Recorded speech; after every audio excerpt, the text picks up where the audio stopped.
Tell me all the facts. Convicted rapist का भी constitutional right है कि उन्हें proper legal defense मिले. Akshay, that's a really solid trailer of your new film, Section 375. It appears to be a courtroom drama into an investigation about an alleged rape. You play a criminal lawyer who reminds us that public sentiment aside, even a convicted rapist has a constitutional right to proper legal defense. Correct. What was it that drew you to this film initially? The writing, the fact that it doesn't take sides, it allows the audience to make a informed decision after they watch the film Right. about what they've seen, whether it's the arguments of the lawyers, whether it's the final judgment that the judges give. Yeah. Everything is presented to you in a way where you are able to take an informed decision Right. or make an opinion, but the film doesn't take sides. Nice. So, because the topic is a bit sensitive, Yeah. to achieve that kind of very balanced kind of a approach towards the subject is difficult. Right. You tend to take a side. Right. Where in this case the director has not. Right. He kind of puts it on The onus on you. Right. the onus on you. Right. Which is very interesting. Sure. It's also very timely. It feels like, in the wake of Me Too, any conversation about consent, about permission, about rape, and the sort of the murkiness of what constitutes. But let's be honest Yeah. about it. The murkiness of the law. Right. Right. The law Yes, itself yes. is so murky. Correct. Murky may not be the correct word, but Right. complicated. Sure. So there are various complications, various permutations, combinations within the law of rape. True. Now, have you promised a woman marriage? Correct. Has that promise been made 6 months before the marriage or Right. 1 year before? There's so many different things Right. which are considered rape by the law that is very difficult for a lay person to understand. So this has just taken one aspect of that complexity Right. and focused on it. Did you find that you learnt a lot more on the subject that you already knew? Well, I think anybody, any man, any woman should know the Yeah, basics yeah. of what is considered rape in our country. Correct. Because after Nirbhaya, Yeah. the Nirbhaya case, the rape Yeah. laws changed. Changed. True. So where the onus now is on the accused Yeah. as opposed to the person who's accusing. Right. So that's a substantial change. Correct. And there are other changes that keep happening. We keep reading about them in the papers as well. Right. They keep getting amended and then Right. re-amended. And so it's a complex law. True. I would imagine that there have been comparisons to Pink, which was also a film about sexual assault, which is also a film about the issue of consent. I would imagine that there are different films, but how do you respond to those parallels? They're two different stories, they're two different screenplays, two different, characters are different, everything is different. Yes, the law about which both the films are talking about is the same. And they're both courtroom dramas, right? And they are courtroom dramas, yeah. Right. But for me, it was a great thrill to do a courtroom drama. I've seen so many. Correct. We don't make that many in Hindi True. cinema. We make them Yeah. on and off, but not. I was quite thrilled with this particular script being a courtroom drama because it was so well written, and so everything was so well thought out. Whether it was a characterization, whether it was it's a very intelligent film, Right. which We don't hear that very often. it is. Yeah. It's a very intelligently written and very intelligently directed film. And I think these kind of subjects deserve that, Yeah. that extra effort that goes into making sure that everything's, authentic and everything's kind of dealt with in a sensitive manner and Right. yet not mollycoddling the audience. Right. I So hear to you. strike that balance Correct. is not always easy. Right. Actually, on your part, what is the kind of work or prep that goes into sort of preparing for a character or creating a character? I would imagine that that every character requires its own sort of work. How do you get into the head of these sometimes complex men? I would imagine it's more than just learning dialogues and preparing the look. No, of course it's more than that, but it's very difficult for me to articulate Sure, it. It's very difficult sure. for me to explain it to anybody. Is because it a very internal process? It's a very internal process for me. And it's not something that is, how would you say, something that bogs me down or something that I really have to work at, Right. you know, so I can impress you with Correct. my answer. Correct. It's not like that. It will be a very boring answer because it's in my head. Right. I take the script, I read it X amount of times and I'm done. I don't need to do anything more. I don't need to go and Nice. sit in a lawyer's office or sit in a Right. courtroom, Right. observe how things happen. Have you ever put in that kind of work ever? No, Never needed to. no. Is that a compliment to scripts that have been fairly detailed then? Or are you able to sort of imagine those worlds and know how you'd approach that part? I don't You know, know. because one hears of actors all the time talking about how they went and spent time with people from that world, or Yeah. went and spent time in that world. And I'm just curious because you're saying your process is different. The script is enough for you to. It's enough. It's enough. And I've never felt the need to go beyond that or Right. like to do these things. Right. If I do feel the need, I'm not saying that's That you essential. would- I would yeah, do it. yeah, of I course. would definitely Of do course. it. But till today, I've never felt that need to Right. do that. And I don't think that has in any way made my Taken away from your taken work. away Yeah, from my yeah, work from the or, performances, sure. or has been a hindrance to my performance. No, in fact, you're an incredible instinctive actor, and the work is actually very layered and very nuanced, and there's a lot of depth in. So the I really performances. appreciate when I hear other actors, you know, talking about their processes Yeah. and their preparation and what they do. But it's not for me. It's not. At least till now, I've not felt the need. Right. How long or how much into reading a script or listening to a narration do you usually know whether this one's for you or not? It varies from project to project, script to script. Sometimes everything is perfect. Sometimes certain things still need, you know, a little work. So but it's usually immediate. Right. Instinctive then. It's usually immediate. But then if there are things that need to be sorted out, you know, different small things, that process is always, but the Continues yes on. or no is usually immediate. Right. What do you find, Akshay, over the years that you've been working, what do you find that you tend to sort of gravitate towards? Is it characters that excite you about playing those characters? Do you find that it's usually just the story and the world that the writer has created? Is it just the opportunity to work with someone that you think would be an interesting collaborator for the next 1 year? I think, to be very honest, our decisions are primarily selfish. Yeah, sure. Which is not a bad thing. No. But once you're done with your own selfishness, then you Start to look everything at else the- also right. is important. Right. But the beginning is always from a very selfish point of view. Right. What's in it for me? Correct. You know, how good is the part, and also you also grapple with whether you think you'll enjoy doing it. Right. That's very important for me now. I was going to ask, is that a big Yeah, factor? the usually? journey Yeah. is very important. Right. The journey, if it's not a happy journey, Sure. it's really pointless, no matter how good the work is. But have you been on sets where you've just been miserable? Very rarely, but not in the recent past. No. And does a sort of unhappy set experience usually result in a not particularly good film? I would imagine somewhere it would come across on Right. screen, but maybe not. I mean, I don't know. It would vary from project, actor to actor, director to director. Sure. But generally speaking, the journey is very important. It's important to enjoy Right. working with the people you're working with, to be on the same wavelength, Right. not having to constantly disagree with each other Mm. on especially the basics. Right. Right. You know, and it's important to have. You know, a producer who's solid. Yeah. That's very important. Right. Making a film is easier than releasing it That's true. nowadays. So the basics should be in place, and it should be a happy journey. Sure.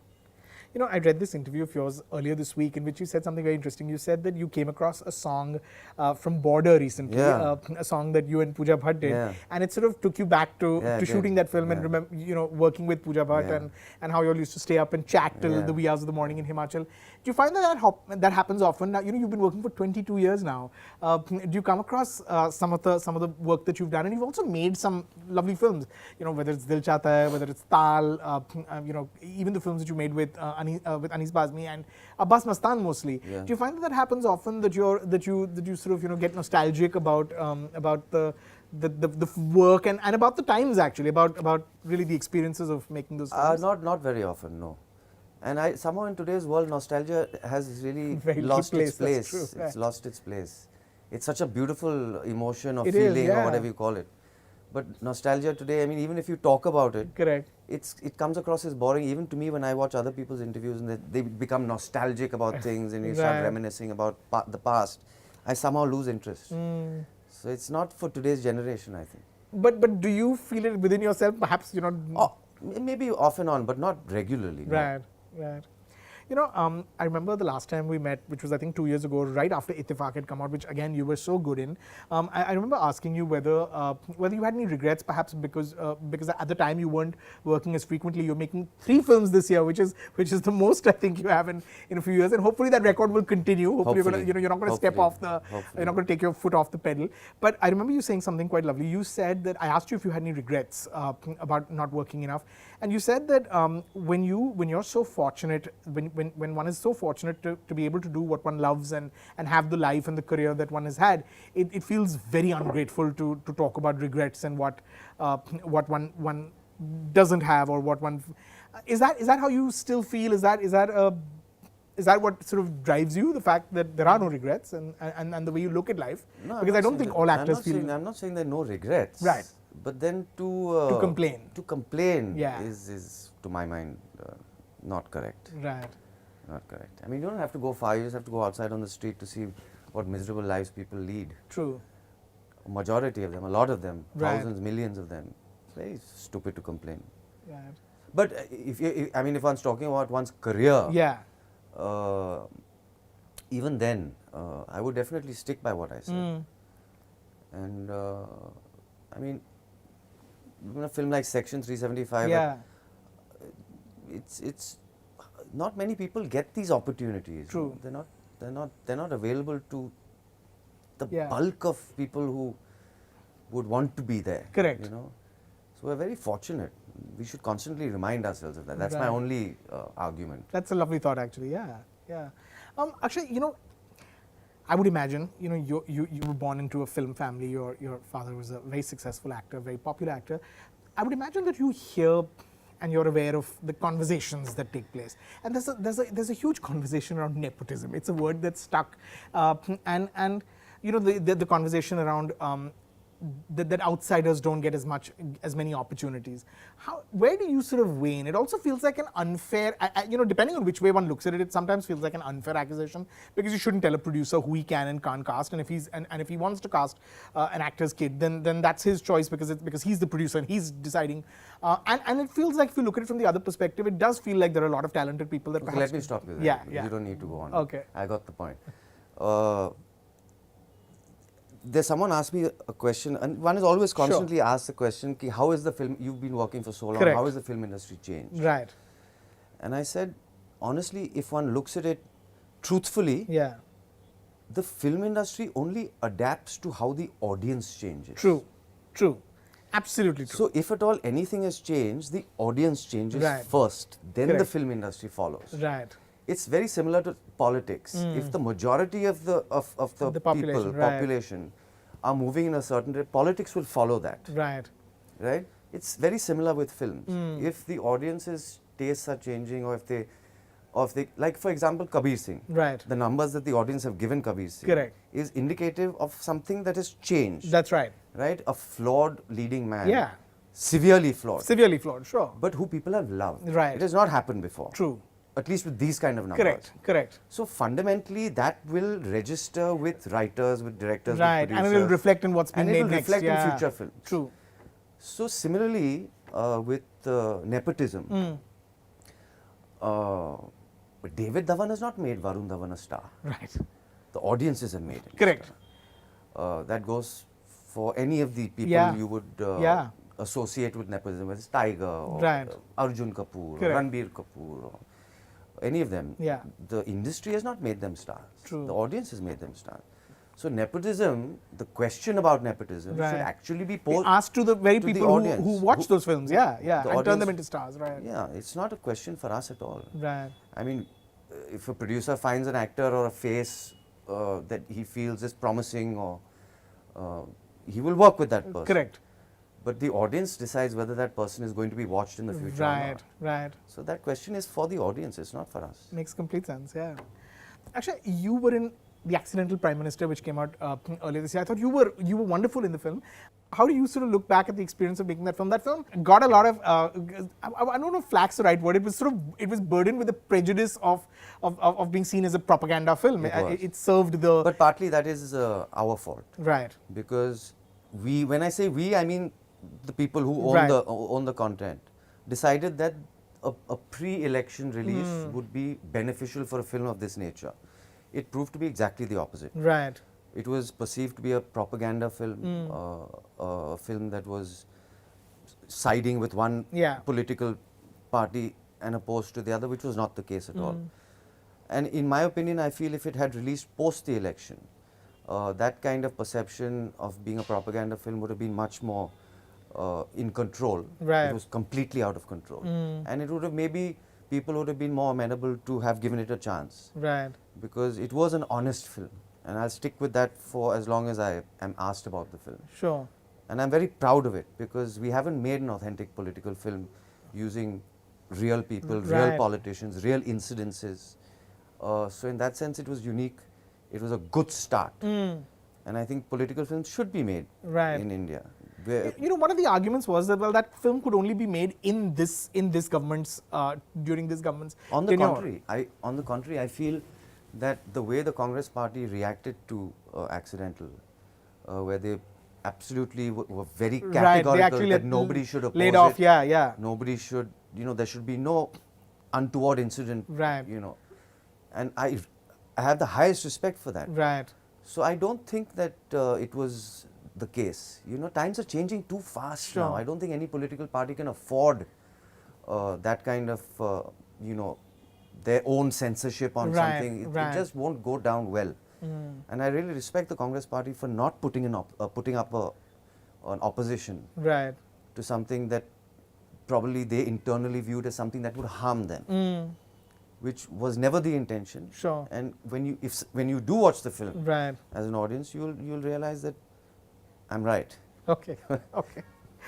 You have another movie coming out. You have your third film coming out in November. Yeah. Sab Kushal Mangal. Yeah. 3 films a year, Akshay. You're real. That's superb great. for anyone who loves watching you on screen. What is this one about, and why do we know so little? Well, it's a small romantic comedy which I heard the script a long time ago, and it stuck with me. It stayed with me. It couldn't find a producer. It couldn't get things going. But every script has its own destiny, and it finally found its cast and producer, and we made it, and we made it really quickly, like in Right. 2 months, and it was done. And so it should be out towards the middle of November or mid-November. Okay. I'm really looking forward to it because I have not done a comedy in a long time. Right, yeah, and you used to be really good at it. Do you find, Akshay, that in your, as you're older, in your 40s, you tend to respond to different things than you did, in your 20s and 30s, in terms of material, in terms of the kind of subjects that interest you? But as you grow older, also the kinds of subjects that are That offered come to to you you, are, of that course, are, of course. are hugely different. Is there And something you miss? No, in fact, what I don't miss at all is that whole young phase. Right. That whole thing. Correct. I don't miss that at all. Okay. I'm happy. But you made the definitive young film. Yeah, You but made I'm happy. Dil Chahta Hai, correct. Happy it's in the past. Right. Okay. That whole pressure of being the right. that is a welcome relief. But no, I don't think there's much difference in how I react to material. Right. It's more or less the same. It feels like today an actor's job is so much more than just acting. It feels like, and I could be wrong, and please correct me, it feels like there was a lot less pressure to be visible and to be on social media. I mean, there was no social media, in the early days. You've stayed away. Is that something you'd like to change? And I would imagine there's a lot of pressure on you. You're working, more than you. I think I would like to change it a little bit, not dramatically, but yeah, definitely make baby steps and see how it goes, see how one feels about it, see how the audience reacts to it, or people react to it, whatever you like, and take it from there. There's no pressure as such, but honestly, I don't think that things have changed much. Okay. Maybe It's actually you don't do too many interviews now. So I would imagine someone like you would be more reluctant to sort of put yourself. Social media is about sort of putting yourself out there. Yeah, it is. Right? Yeah. You have to take the. But you're going to do it, huh? You're good, yeah. Okay. The good with the bad. No? Right. That's part of life. Okay. What do you do when you're not working? What is sort of life keep you busy with? I always say, someone asked me, you didn't work for 2-3 years, and what do you do? Right. And I answered them and I said, I honestly, genuinely feel this. Whether it's a person who's struggling to be an actor, right, or that struggle is taking an unusually long time, right, or an established actor who's not working for whatever reason. Yeah. Those periods of time, no matter how long or short, they're the hardest for an actor. And I feel that when an actor is not working and not from his own choice, but due to other circumstances, he's actually working his hardest. Right. Okay.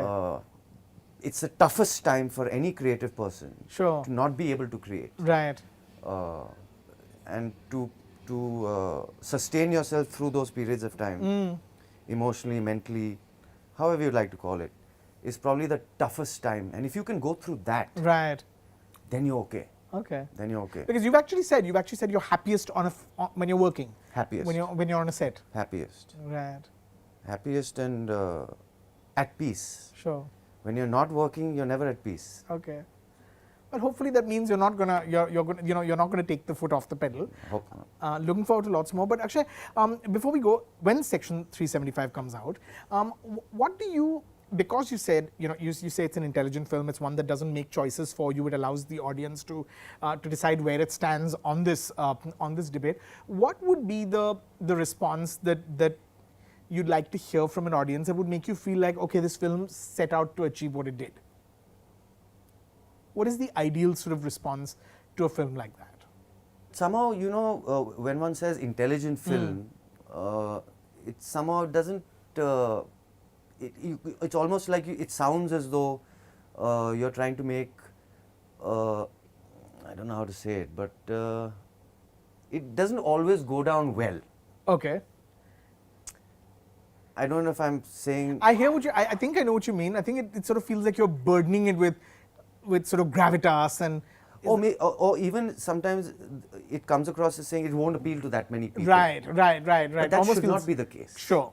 That should not be the case because our audience is extremely intelligent. That's true. And also it feels like today, it does feel like that may have changed, right? But one constantly hears, this film was too intelligent. Correct. You know what I'm saying? That should go. Yeah. That should go. One should be proud to say it's an intelligent film. Right. And not be sheepish about it. Sheepish or shy about it. Ye nahi bolna chahiye. Let's say it's a masala entertaining. Correct. It is. Yeah. But it's also a very intelligent film. Right.